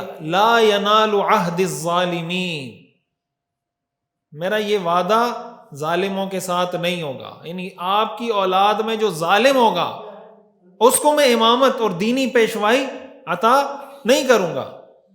قرآن کریم میں ایک دوسرے مقام پر اللہ نے اس کا ذکر کیا ہے کہ فَمِنْهُمْ ظَالِمٌ لِنَفْسِهِ وَمِنْهُمْ مُقْتَصِدٌ وَمِنْهُمْ سَابِقٌ بِالْخَيْرَاتِ بِإِذْنِ اللَّهِ، کہ ان کی اولاد میں 3 طرح کے لوگ ہوئے، ایک ظالم، ایک مقتصد میانہ روی اختیار کرنے والے، ایک سابق بالخیرات جو آگے بڑھ چڑھ کر نیکی کے کام کرنے والے تھے. یہ تینوں چیزیں حضرت ابراہیم علیہ السلام کی نسل میں چلی. منہم ظالم لنفسہ ومنہم مقتصد ومنہم سابق بالخیرات. کچھ ظالم، کچھ بہت نیک، کچھ درمیان میں. قرآن کریم کی اس آیت سے بھی یہ بات واضح ہو جاتی ہے نا کہ انبیاء کے حقیقی وارث کون ہیں؟ جو انبیاء کی اتباع کرنے والے ہیں، جو انبیاء کے راستے پہ چلنے والے ہیں، جو انبیاء کے احکامات پر عمل کرنے والے ہیں، وہ انبیاء کے اصل وارث ہیں. اب اگر کوئی آدمی یہ دعویٰ کرتا ہے کہ میں حضرت موسیٰ علیہ السلام کا حقیقی وارث ہوں، تو کس کو کہا جائے گا حضرت موسیٰ کا حقیقی وارث؟ جو حضرت موسیٰ کے دین پر عمل کرے، جو حضرت موسیٰ علیہ السلام کے لائی ہوئی تعلیمات پر عمل کرے، جو ان کے لائے ہوئے دین پر عمل کرے. اگر ایک آدمی حضرت موسیٰ علیہ السلام کی تعلیمات پر تو عمل نہیں کرتا اور اپنے آپ کو کہتا ہے کہ میں حضرت موسیٰ کا وارث ہوں، اور چونکہ یہ سرزمین اللہ نے حضرت موسیٰ کو دی تھی، حضرت سلیمان کو دی تھی، لہٰذا اور ان انبیاء کا وارث میں ہوں تو مجھے ملے گی، تو اس کو یہ کہنے کا حق حاصل ہے. یہ بات سمجھ میں آئی کہ جو آدمی کسی کا وارث نہیں ہے وہ اس کی میراث پہ دعویٰ کیسے کر سکتا ہے؟ یہ جو میراث ہے نا، قرآن کریم میں اللہ تعالیٰ نے زمین کے لیے، آپ قرآن کریم کی عمومی تعبیر اگر اٹھا کر دیکھیں تو قرآن کریم میں اس کے لیے اللہ نے میراث کا لفظ استعمال کیا جگہ جگہ. ان الارض للہ یورثھا من یشاء من عبادہ، زمین اللہ کی ہے، اللہ جس کو چاہتا ہے وارث بنا دیتا ہے. وَلَقَدْ كَتَبْنَا فِي الزَّبُورِ مِن بَعْدِ الذِّكْرِ أَنَّ الْأَرْضَ يَرِثُهَا عِبَادِيَ الصَّالِحُونَ. ہم نے زبور میں یہ بات لکھ دی تھی کہ زمین کے وارث نیک لوگ ہوں گے. یرثها، وراثت کا لفظ زمین کے لیے جگہ جگہ اللہ نے استعمال کیا ہے. وراثت کے لیے ایک بات کامن ہوتی ہے کہ وراثت کچھ شرائط کے ساتھ ہوتی ہے. وراثت کچھ شرائط کے ساتھ ہوتی ہے. جیسے میں نے آپ کو بتایا کافر مسلمان کا وارث نہیں ہو سکتا، مسلمان کافر کا وارث. اسی طرح میراث کے لیے شرط ہے، مثال کے طور پر وہ اس کا بیٹا ہو، اس کی بیوی ہو، اس کا والد ہو، دادا ہو، جو ایک طے شدہ اصول ہے. بھائی کسی کا انتقال ہو جاتا ہے، پڑوسی آ کے دعویٰ تو نہیں کرتا نا کہ مجھے میراث میں حصہ دو. کیا خیال ہے کہ بھائی میں اس کا پڑوسی تھا، میں نے اس کا بڑا خیال رکھا ہے، لہٰذا مجھے میراث میں حصہ دو؟ وہ نہیں دعویٰ کر سکتا، اس لیے کہ میراث ہر ایک کو نہیں ملتی، میراث کی کچھ شرائط ہوتی ہیں. تو زمین بھی میراث ہے. اللہ فرماتے ہیں ان الارض للہ، زمین اللہ کی ہے. یورثھا من یشاء من عبادہ، اللہ جس کو چاہتا ہے اس کا وارث بناتا ہے. اور کس کو وارث بناتا ہے؟ وَلَقَدْ كَتَبْنَا فِي الزَّبُورِ مِن بَعْدِ الذِّكْرِ أَنَّ الْأَرْضَ يَرِثُهَا عِبَادِيَ الصَّالِحُونَ. ہم نے زبور میں یہ بات لکھ دی تھی کہ زمین کے وارث میرے نیک بندے ہوں گے. نیک بندے کا کیا مطلب؟ جو اللہ کے رسول کے احکام پر عمل کرنے والا، وہ نیک آدمی ہے. تو تیسری بات جو میں نے عرض کی وہ یہ عرض کی کہ انبیاء کی وراثت کا دعویٰ کرنا بنی اسرائیل کا یہ دعویٰ ہی غلط ہے. وہ انبیاء کے وارث ہی نہیں ہیں. یہ بات سمجھ میں آ رہی ہے آپ حضرات کو؟ انبیاء کے وارث بنی اسرائیل حقیقت میں نہیں ہے. وہ اس وقت انبیاء کے وارث ہوتے جب وہ انبیاء کو قتل نہ کرتے، جب وہ سود کو حلال نہ کرتے، جب وہ شراب کو حلال نہ کرتے. اور اس سے بڑھ کر یہ تو ایک بات ہے کہ ایک آدمی دعویٰ کرے کہ میں وارث ہوں نبی کا. انہوں نے انبیاء کے ساتھ جو کچھ کیا ہے، یہودیوں نے جو کچھ، انہوں نے بنی اسرائیل نے جو انبیاء کے ساتھ کیا ہے، اور وہ چیزیں جو تورات میں موجود ہیں، جس طرح کے الزامات انہوں نے پیغمبروں پر لگائے ہیں، میں وہ عبارات میرے پاس موجود ہیں، لیکن میں یعنی اتنی گستاخانہ وہ تورات کی عبارتیں ہیں، اتنی گستاخانہ عبارتیں کہ ہم پڑھ نہیں سکتے اس کو۔ حضرت داؤد علیہ السلام کے بارے میں جو تورات میں لکھا ہوا ہے، وہ ظاہر ہے انہوں نے لکھا ہے نا، انہوں نے لکھا ہے تو محرف کتاب ہے۔ حضرت سلیمان علیہ السلام کے بارے میں جو تورات میں انہوں نے لکھا ہوا ہے، وہ آپ پڑھ نہیں سکتے، یعنی آپ تصور امیجن نہیں کر سکتے کہ کیا انہوں نے پیغمبروں کے بارے میں لکھا ہے۔ اور کسی اور کتاب کی بات نہیں کر رہا، تورات کی بات کر رہا ہوں۔ یہ حضرت سلیمان علیہ السلام کو پیغمبر نہیں مانتے۔ حضرت سلیمان علیہ السلام کو یہ کہتے ہیں وہ جادوگر تھے، حضرت سلیمان علیہ السلام کو کہتے ہیں وہ مشرک تھے۔ قرآن نے اس کی تردید کی ہے، وما کفر سلیمان، کہ سلیمان کافر نہیں تھے۔ یہ قرآن نے کیوں تردید کی ہے؟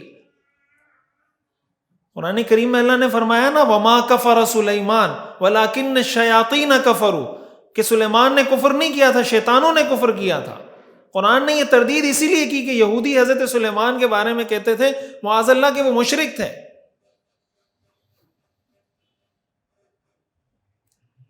آدمی کو اس وقت تک شاید آپ کو یقین نہیں آ رہا ہوگا کہ کیا کچھ لکھا ہوا ہے، تو آپ کبھی میں اس پر انشاءاللہ پریزنٹیشن بناؤں گا، وہ سارے اس میں لگا کے نا، وہ کسی وقت موقع ملا تو آپ کو میں اس کے اسکرین شاٹ دکھاؤں گا، وہ آپ خود ہی پڑھ لینا کہ کیا لکھا ہوا ہے۔ تو جو لوگ انبیاء پر اتنے گھٹیا الزامات لگاتے ہوں، یعنی وہ الزام آپ اپنے گلی کے کسی لفنگے پر بھی نہیں لگائیں گے جو انہوں نے پیغمبروں پر لگائے ہیں، تو ایسے آدمی کو پھر یہ حق پہنچتا ہے کہ وہ کہے کہ میں فلاں کا وارث ہوں، لہٰذا میں اس سرزمین کا حقدار ہوں۔ یہ زمین اللہ نے چونکہ بنی اسرائیل کو دی تھی، حضرت موسیٰ کو دی تھی، حضرت سلیمان کو دی تھی، اور میں حضرت سلیمان کا وارث ہوں تو مجھے ملے گی۔ تم کہاں سے وارث ہو حضرت سلیمان علیہ السلام کے؟ جس حضرت سلیمان علیہ السلام کو تم نے مشرک کہا، ساحر کہا، جس پر تم نے کفر کے الزام لگائے، جس پر معاذ اللہ زنا کے الزام لگائے، اس پیغمبر کی وراثت کا دعویٰ کیسے کرتے ہو؟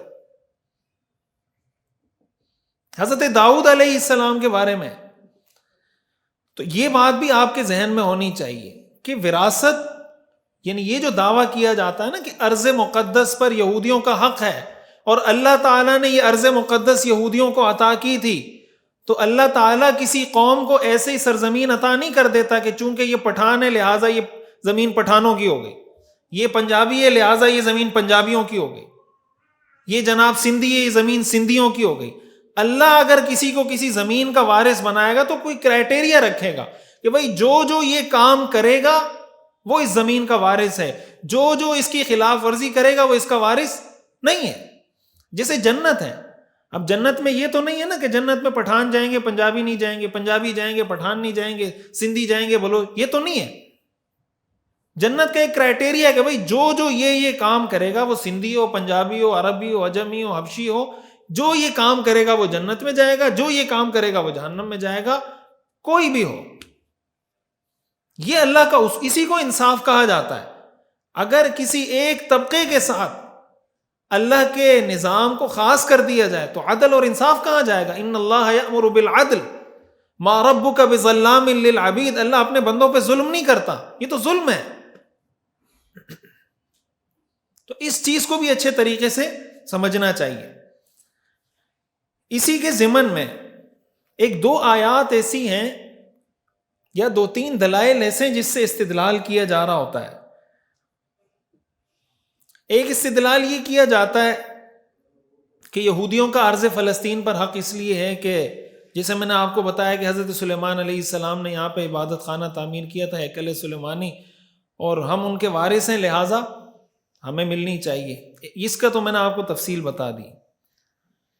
دوسرا دعویٰ یہ کیا جاتا ہے کہ ہم اس کے پرانے باشندے ہیں، ہم یہاں کے پرانے رہنے والے ہیں، یعنی اس سرزمین کو سب سے پہلے ہم نے آباد کیا، یہ ایک دلیل دی جاتی ہے۔ تو اس کا اگر آپ مطالعہ کریں تورات میں جا کر، اس کے حوالے میرے پاس موجود ہیں، تورات میں یہ بات لکھی ہوئی ہے کہ فلسطین کے اصل باشندے کنعانی تھے۔ کون تھے؟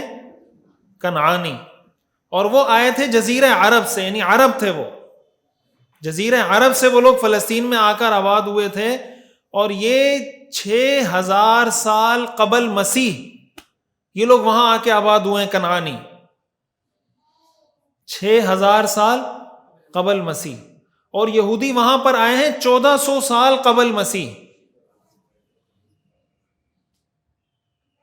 کنعانی کب آئے ہیں؟ 6000 سال قبل مسیح، اور یہ کب آئے بنی اسرائیل؟ 1400 سال قبل مسیح وہاں پر آئے ہیں۔ تو پرانے باشندے کون ہیں یہاں کے؟ یہ تورات میں یہ بات لکھی ہوئی ہے کہ کنعانی یہاں کے پرانے باشندے ہیں، اصل باشندے یہاں کے کنعانی ہیں۔ پہلی بات یہ بات ہی غلط ہے کہ ہم یہاں کے پرانے باشندے ہیں۔ دوسری بات، کیا کسی زمین کا پرانا باشندہ ہونا اس بات کی دلیل ہوتی ہے کہ وہ اس کا حقدار زیادہ ہوگا؟ سوال ہے۔ اگر ہے تو امریکہ کے اصل باشندے کون تھے؟ ریڈ انڈینز تھے، ریڈ انڈینز تھے نا امریکہ کے۔ یہ انہوں نے تو مارا ہے، ان کو مار مار کے نکالا ہے، غلام بنائے، کیا کچھ نہیں کیا انہوں نے۔ تو پھر امریکہ پر کس کو حق حاصل ہوگا؟ ریڈ انڈینز کو حاصل ہوگا۔ ان کو نکل جانا چاہیے جتنے گورے ہیں امریکہ میں، تو امریکہ خالی کر دے، ریڈ انڈینز کے حوالے کر دے، مسلمان بھی القدس حوالے کر دے، اگر یہی فارمولہ ٹھیک ہے۔ آسٹریلیا کے اصل رہائشی، اصل باشندے کون تھے؟ آسٹریلیا کے اصل رہائشی یہ لوگ تھے جو ابھی رہ رہے ہیں باشندے، یہ نہیں تھے، یہ تو غاصب ہیں، انہوں نے قبضہ کیا اس ملک پہ۔ امریکہ کے باشندے یہ نہیں تھے۔ اگر یہی اصول آپ لاگو کریں گے تو نہ امریکہ امریکہ رہے گا، نہ آسٹریلیا آسٹریلیا رہے گا۔ تو آپ بولیں نا، ذرا امریکہ سے مطالبہ کریں۔ لوگ ہمیں کہتے ہیں آپ دے دیں نا اسرائیل، تسلیم کر لیں، کیا جاتا ہے آپ کا؟ تو امریکہ تسلیم کر لے ریڈ انڈینز کے لیے کہ بھائی امریکہ ان کا ہے، وہ کیوں نہیں کرتا؟ اس کا کیا جاتا ہے؟ جو اس کا جاتا ہے وہی ہمارا جاتا ہے، اس کا تو دنیا کا مسئلہ ہوگا، ہمارا دینی مسئلہ ہے۔ کسی کا حق پرانا ہونے سے ساقط نہیں ہو جاتا۔ مثال کے طور پر آپ کے کسی نے 10 لاکھ روپے دینے ہیں، تو اگر 100 سال گزر جائیں گے تو وہ 10 لاکھ روپے ساقط ہو جائیں گے کہ بس چونکہ 100 سال گزر گئے لہٰذا وہ 10 لاکھ روپے ختم۔ ایسا ہو سکتا ہے؟ بھائی آپ سے کسی نے 10 لاکھ روپے قرض لیے، وہ آپ کو دے نہیں رہا، 100 سال ہو گئے، 100 سال بعد آپ کا کوئی پوتا پڑ پوتا اس کو کہتا ہے کہ بھائی میرے دادا پر دادا سے تم نے 10 لاکھ روپے لیے تھے، وہ دے دو۔ وہ کہے نہیں، 100 سال گزرنے کے بعد معاملات ختم ہو جاتے ہیں، نیا معاملہ شروع ہو جاتا ہے۔ سنا ہے کبھی ایسا؟ تو مسلمانوں کا حق کیوں فلسطین سے ساقط ہو جائے گا کہ بھئی انہوں نے اتنی حکومت کر لی ہے 1947 سے اور 48 سے، اور فلاں ان کو برطانیہ نے دے دیا، تو بس آپ تسلیم کر لیں۔ کوئی ہمارے گھر پہ کوئی آ کے قبضہ کر لے، اور قبضہ کرنے کے بعد 50 سال گزر جائیں، لیکن ہم میں قوت نہیں ہے کہ اس سے لیں، تو اگر 50 سال بعد ہمیں قوت حاصل ہوگی، ہم چھوڑ دیں گے گھر اس کو کہ یار چھوڑ دو، اس نے لے لیا 50 سال پہلے تو بس اسی کا ہو گیا۔ یہ فلسفہ ہمیں نہ امریکہ میں سمجھ میں آتا ہے، نہ آسٹریلیا میں سمجھ میں آتا ہے، نہ کسی دوسرے ملک میں سمجھ میں آتا ہے سمجھ میں تو مسجد اقصی میں سمجھ میں آتا ہے۔ یہ کیسی عقل ہے؟ یہ کیسا ڈبل سٹینڈرڈ ہے؟ کیسے ڈبل معیار ہے یہ؟ اور یہ ہمیں سمجھ میں کیوں آنے لگ جاتا ہے اس طرح کا فلسفہ؟ اس لیے سمجھ میں آنے لگ جاتا ہے کہ ہمیں قرآن کا پتہ نہیں ہے، ہمیں پتہ نہیں کہ مسجد اقصی کے وارث کون ہیں، فلسطین کے وارث کون ہیں، اس سرزمین پر حق کس کو حاصل ہے، انبیاء کے حقیقی وارث مسلمان ہیں یا یہودی ہیں، ہمیں یہی پتہ نہیں ہوتا۔ اب آخر میں ایک دو قرآن کریم کی وہ آیات ذکر کرنا چاہتا ہوں جس سے عموماً استدلال کیا جاتا ہے کہ بھائی قرآن کریم میں اللہ نے لکھ دیا ہے تو اس کی تشریح بھی آپ کے سامنے ہونی چاہیے۔ قرآن کریم میں اللہ تعالیٰ نے ارشاد فرمایا، سورہ مائدہ کی آیت نمبر 21 سے لے کر 23 تک، یا قوم ادخلوا الارض المقدسۃ التي كتب الله لكم ولا ترتدوا على ادباركم فتنقلبوا خاسرین۔ اس کا ترجمہ یہ کہ اے میری قوم، اس مقدس زمین میں داخل ہو جاؤ جو اللہ نے تمہارے لیے لکھ دی ہے۔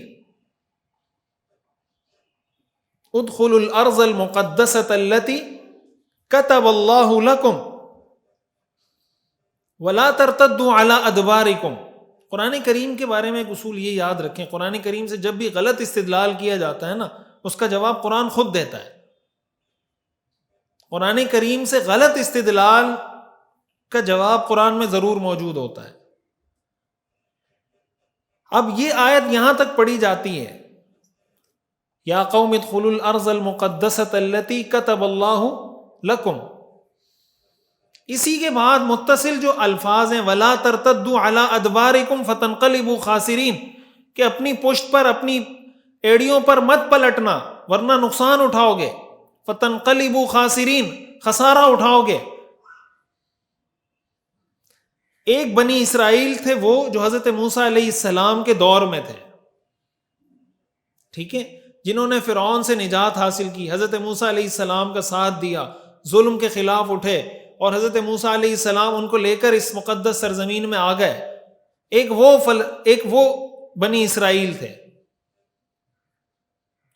ایک وہ بنی اسرائیل ہیں کہ جو اس نسل کے یا اس جنریشن کے ختم ہونے کے بعد نیچے جنریشن ٹو جنریشن نیچے چیزیں شفٹ ہوتی رہیں، جنہوں نے انبیاء کی تعلیمات کو چھوڑنا شروع کر دیا۔ قرآن کریم میں آتا ہے نا فضلتکم علی العالمین، بنی اسرائیل کے بارے میں یہ بات بھی ہے کہ میں نے تمہیں عالمین پر فضیلت دی۔ اس پر علماء نے سوال اٹھایا نا کہ عالمین پر فضیلت تو امت محمدیہ کو حاصل ہے، بنی اسرائیل کو تو حاصل نہیں ہے۔ اس لیے کہ اگر یہ کہیں گے تو قرآن کی ایک آیت دوسری آیت سے ٹکرائے گی۔ اس کا جواب یہی ہے کہ عالمین کا مطلب یہ کہ جب وہ لوگ موجود تھے ان لوگوں پر ان کو فضیلت حاصل تھی، بعد کے آنے والی امتوں پر ان کو فضیلت حاصل نہیں ہے۔ بعد کے آنے والی امتوں پر فضیلت حاصل ہونے کا ایک ہی طریقہ ہے کہ جو بعد کے آنے والے پیغمبر ہیں ان پر ایمان لے آئیں، وہ ایمان لے آئیں تو ان کو فضیلت حاصل رہے گی۔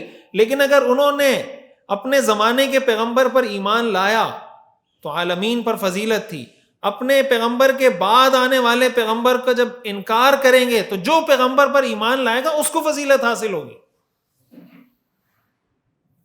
اگر کوئی یہودی ہے جو کہتا ہے کہ میں حضرت موسیٰ پر، ہم سارے مسلمان کہتے ہیں نا کہ ہم حضرت موسیٰ پر بھی ایمان رکھتے ہیں، حضرت عیسیٰ علیہ السلام پر بھی ایمان رکھتے ہیں، اور حضرت محمد صلی اللہ علیہ وسلم پر بھی ایمان رکھتے ہیں، تو ہمیں فضیلت حاصل ہے، مسلمانوں کو فضیلت حاصل ہے۔ کیوں؟ اس لیے کہ ہم تینوں پیغمبروں کو مانتے ہیں۔ یہودی ایک کو مانتے ہیں، حضرت موسیٰ علیہ السلام کو، عیسائی حضرت موسیٰ کو نہیں مانتے، حضرت عیسیٰ کو مانتے ہیں، ہم تینوں کو مانتے ہیں۔ لا نفرق بین احد من رسلی، ہم کسی رسول میں تفریق کے قائل نہیں ہیں۔ ہم جب ایمان لاتے ہیں آمنت باللہ و ملائکتہ و کتبہ و رسلہ، ہم سارے رسولوں پر ایمان لاتے ہیں۔ تو قرآن کریم میں جہاں اللہ تعالیٰ نے یہ لکھا ہے کہ کتب اللہ لکم، وہاں قرآن کریم میں اللہ تعالیٰ نے جگہ جگہ یہ بات بھی مینشن کی ہے کہ پھر انہوں نے نافرمانی کی، ضربت علیہم الذلہ، اللہ نے ان پر ذلت مسلط کر دی، ضربت علیہم المسکنہ، اللہ نے ان پر مسکنت مسلط کر دی، وباؤوا بغضب من اللہ، اللہ کا غضب ان پر نازل ہوا، یہ بھی قرآن میں ہے۔ اب اگر ان دونوں آیاتوں کو آپ جوڑیں گے کہ ایک جگہ اللہ تعالیٰ فرما رہے ہیں کہ میں نے تم پہ انعام کیا، دوسری جگہ اللہ فرما رہے ہیں کہ میں نے تم پہ غضب کیا، تو کیا مطلب؟ اس کا مطلب انعام اس پر جو بات مانے گا، غضب اس پر جو بات نہیں مانے گا۔ اور یہ چیز صرف قرآن میں نہیں ہے، یہ بات میں نے عرض کی، یہ چیز تورات میں موجود ہے، اور یوں موجود ہے کہ ایک صفحے پہ یہ لکھا ہے کہ یہ کرو گے تو برکتیں عطا کروں گا، یہ کرو گے تو تم پہ لعنت برسے گی، زمین کی وراثت تم سے چھین لوں گا، وغیرہ وغیرہ، یہ ساری وہاں موجود۔ تو ایک بات جو قرآن کریم کی اس آیت کے حوالے سے کی جاتی وہ سمجھنی چاہیے۔ قرآن کریم سورہ آل عمران کی آیت ہے نا، سورہ آل عمران کی 112 نمبر آیت ہے، ضربت علیہم الذلہ اینما ثقفوا الا بحبل من اللہ وحبل من الناس وباؤوا بغضب من اللہ وضربت علیہم المسکنہ۔ کیوں؟ اللہ فرماتے ہیں ذالک بانہم کانوا یکفرون بآیات اللہ، یہ اللہ کی آیات کا انکار کرتے ہیں، وَيَقْتُلُونَ الْأَنْبِيَاءَ بِغَيْرِ حق، انبیاء کو ناحق قتل کرتے ہیں، ذَلِكَ بِمَا عَصَوْا، نافرمانی کرتے ہیں، وَكَانُوا يَعْتَدُونَ، سرکشی کرتے ہیں، اس لیے اللہ فرماتے ہیں ہم نے ان پہ ذلت مسلط کر دی۔ سورہ مائدہ کی آیت نمبر 78 اور 79 ہے، لُعِنَ الَّذِينَ كَفَرُوا مِن بَنِي إِسْرَائِيل، بنی اسرائیل کے لوگ جو کافر ہیں ان پر لعنت کی گئی ہے۔ لُعِنَ الَّذِينَ كَفَرُوا مِن بَنِي إِسْرَائِيل علی لسان داؤد و عیسی ابن مریم، حضرت داؤد نے بھی ان پر لعنت کی، حضرت عیسیٰ نے بھی ان پر لعنت کی. ذالک بما عصوا، یہ اس لیے کہ انہوں نے نافرمانی کی، وکانوا یعتدون، اور سرکشی کرتے تھے. کانوا لا یتناہون عن منکر فعلوہ، وہ جو برائی کی چیز سے اس سے رکتے نہیں تھے، ایک دوسرے کو روکتے نہیں تھے. لبئس ما کانوا یفعلون، اللہ فرماتے ہیں کتنے ہی برے لوگ ہیں، کتنا ہی برا کام ہے جو یہ کرتے ہیں. قرآن کریم سورہ اعراف کی آیت نمبر 167 ہے، وَإِذْ تَأَذَّنَ رَبُّكَ لَيَبْعَثَنَّ عَلَيْهِمْ إِلَى يَوْمِ الْقِيَامَةِ مَن يَسُومُهُمْ سُوءَ الْعَذَابِ، تیرے رب نے یہ اعلان کیا ہے کہ اللہ ان پر ایسے لوگوں کو بھیجے گا جو إِلَى يَوْمِ الْقِيَامَةِ لَيَبْعَثَنَّ عَلَيْهِمْ إِلَى يَوْمِ الْقِيَامَةِ، قیامت تک، مَن يَسُومُهُمْ سُوءَ الْعَذَابِ، جو ان کو دردناک عذاب دیتا رہے گا.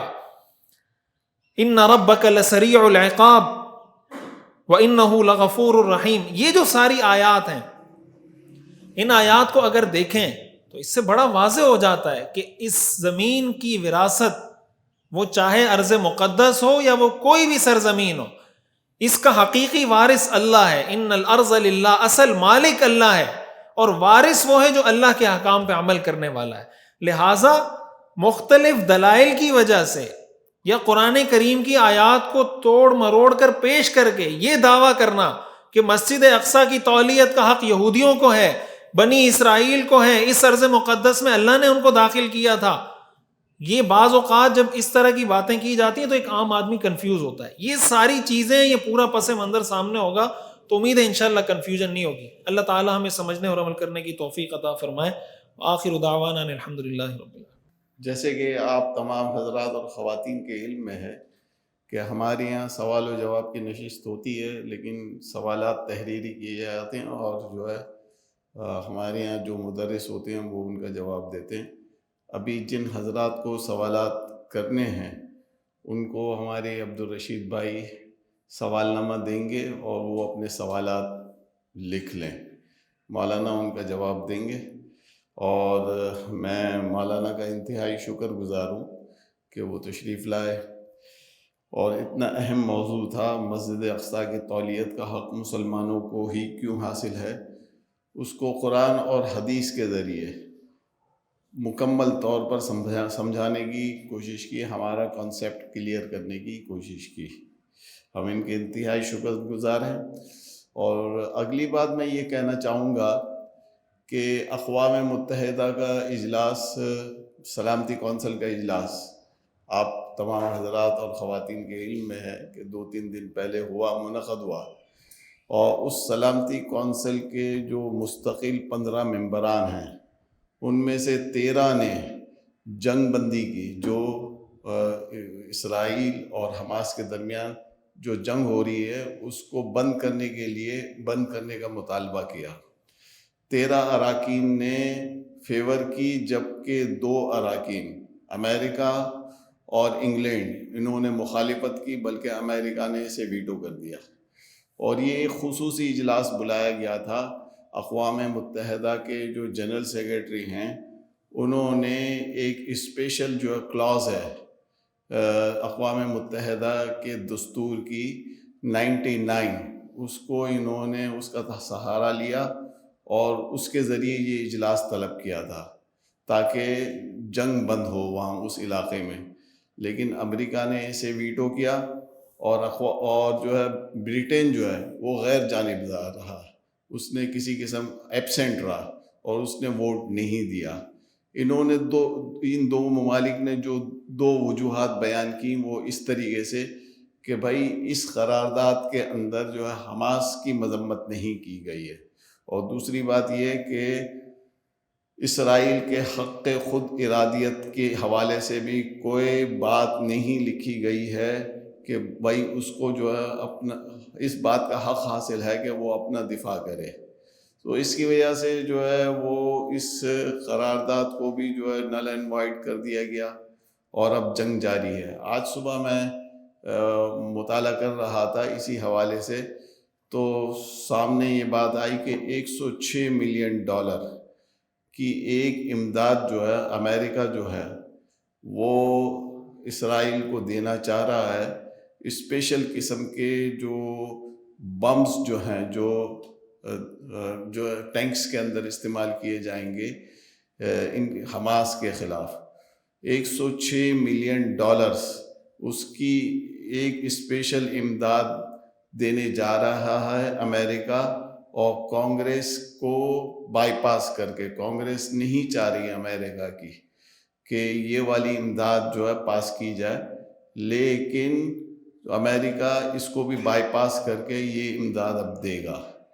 ہم اندازہ کر سکتے ہیں اس سے، میں یہ بات اس لیے بتا رہا ہوں کہ ہم اندازہ کر سکتے ہیں کہ اگر اسرائیل خود سے چاہے تو یہ جنگ جاری نہیں رہ سکتی ہے، اس کے اندر اتنی ہمت ہی نہیں ہے کہ حماس کے مجاہدین کا مقابلہ کرے، اور یہ صرف اور صرف امریکہ کی بلبوتے پر یہ ساری جنگ لڑ رہا ہے۔ جس وقت امریکہ اپنا ہاتھ اٹھا لے اس جنگ سے تو یہ جنگ جاری رہ ہی نہیں سکتی ہے۔ ہم اس حوالے سے پورا کا پورا ذمہ دار اس حوالے سے امریکہ کو ہی سمجھتے ہیں، اور کچھ اور طاقتیں جو یورپین بلاک میں شامل ہیں، اور برٹین کو بھی ہم ذمہ دار سمجھتے ہیں اس کا۔ میں مولانا سے عرض کروں گا کہ دعا کریں۔ اس سے پہلے میں عرض کرتا چلوں کہ اگلے ماہ کا درس قرآن و حدیث انشاءاللہ تعالی 14 جنوری کو منعقد ہوگا، اتوار کے دن۔ یہ سوال ہے احمد عبداللہ فراچہ صاحب کا۔ یہودیوں کے بڑوں نے اگر انبیاء کی توہین کی اور نافرمانی کی، اور اب والے یہودی اگر یہودیت پر قائم ہیں تو ان کو مل سکتی ہے تولیت، اور وہ مسلمانوں کو تولیت دینے سے کیوں انکاری ہیں؟ دیکھیں، یہی بات میں نے تفصیل سے عرض کی ہے کہ انبیاء نے جو ان کے بڑے تھے انہوں نے توہین کی ہے، تو جو موجودہ یہودی ہیں سوال یہ پیدا ہوتا ہے کہ وہ موجودہ تورات پر ایمان رکھتے ہیں یا نہیں رکھتے۔ اگر وہ موجودہ تورات پر ایمان رکھتے ہیں تو وہ خود ہی اتنی گستاخیوں کا، اتنی توہین آمیز چیزوں کا مجموعہ ہے، میں نے آپ کو بتایا، آپ تصور نہیں کر سکتے۔ یعنی ایسے ایسے الفاظ انبیاء کے لیے تورات میں موجود ہیں، تو جو یہودی ہوگا وہ یہی کہے گا نا میں تورات پہ ایمان رکھتا ہوں، تو اس تورات پہ اگر وہ ایمان رکھے گا تو وہ تو مسلمان ہوگا تو کافر ہو جائے گا، اتنی تحریف اس میں ہوئی ہے۔ تو اس لیے اس تورات پر ایمان لانے والے یہ دعویٰ تو کرتے ہیں کہ ہم یہودی ہیں، لیکن وہ یہودی ہیں نہیں۔ انبیاء کی توہین کرنے والا کسی نبی کا پیروکار ہو سکتا ہے؟ بھائی ہم کہتے ہیں کہ آپ کسی انسان کی تذلیل نہ کریں۔ کوئی عام آدمی کسی عام انسان کی تذلیل کر رہا ہوتا ہے نا، تو ہم کہتے ہیں یار یہ تو انسان کہلانے کے لائق نہیں ہے، آپ اس کو کیوں اتنا گھٹیا سمجھ رہے ہیں؟ اگر اس کا رنگ کالا ہے، اس کا قد چھوٹا ہے، تو تم کون ہوتے ہو اس کو گھٹیا کہنے والے یا نیچ کہنے والے؟ تم کون ہوتے ہو؟ ایک عام انسان کے بارے میں یہ تذلیل ہم برداشت نہیں کر سکتے، کسی پیغمبر کے بارے میں برداشت کر سکتے ہیں؟ تو یہ یہودیوں کی جو انبیاء کی گستاخی ہے، یہ کوئی رکا نہیں ہے، یہ سلسلہ یہ اب بھی موجود ہے۔ اور یہ آپ کو جو دنیا میں جگہ جگہ گستاخی کے مظاہر مل رہے ہوتے ہیں، تو ان کے پیچھے یہ لوگ موجود نہیں ہیں۔ آج بھی انبیاء کی گستاخانہ خاکی شائع نہیں ہوتے، آج بھی ساری توہین انبیاء کی نہیں ہوتی۔ یہ کون لوگ کرتے ہیں؟ میں یہ نہیں کہہ رہا کہ وہ گستاخی کرنے والا یہودی ہوگا، اگر وہ یہودی نہیں ہے تو اس کو سپورٹ کرنے والا ضرور یہودی ہوگا۔ یہودی نہ ہو تو صہیونی تو ضرور ہوگا۔ میں نے آپ کو بتایا صہیونی ہونے کے لیے یہودی ہونا ضروری نہیں ہے۔ ہمارے جتنے سیکولر لبرل لوگ ہیں ان میں سے اکثر صہیونی ہوتے ہیں، اس لیے کہ وہ اسرائیل کو ان چیزوں کو سپورٹ کر رہے ہوتے ہیں۔ تو اس لیے یہودی ایک ہی صورت میں ان کو تولیت کا حق حاصل ہو سکتا ہے، ایک صورت، اور وہ صورت یہ کہ مسلمان ہو جائیں۔ اللہ کے آخری پیغمبر پر، جس پیغمبر کی پیشن گوئی حضرت موسیٰ نے کی تھی، حضرت موسیٰ علیہ السلام کی اس تعلیم کو مانتے ہوئے سرکشی سے توبہ کریں، جس طرح اللہ نے پہلی دفعہ 2 دفعہ توبہ کرنے کے بعد ان کو اجازت دی تھی مسجد اقصیٰ میں اور ارض مقدس میں داخل ہونے کی، تیسری دفعہ اگر توبہ کریں گے اللہ تیسری دفعہ بھی داخل ہونے کی توفیق دے گا، لیکن اگر توبہ نہیں کریں گے تو کوئی ان کو حق اس پر حاصل نہیں ہو سکتا۔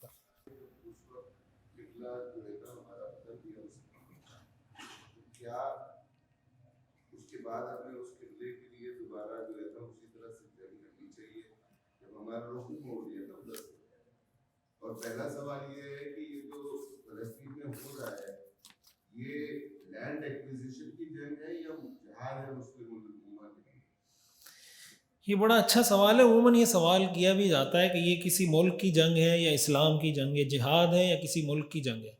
دوسری بات جو سوال میں ہے کہ اللہ تعالیٰ نے اگر قبلہ شفٹ کر دیا ہے، دیکھیں قبلہ منتقل ہوا ہے، لیکن اس ارض، اس زمین کا جو تقدس ہے نا، اس زمین کا جو ایک خصوصی احترام یا اسٹیٹس ہے شریعت کی نظر، وہ شفٹ نہیں ہوا۔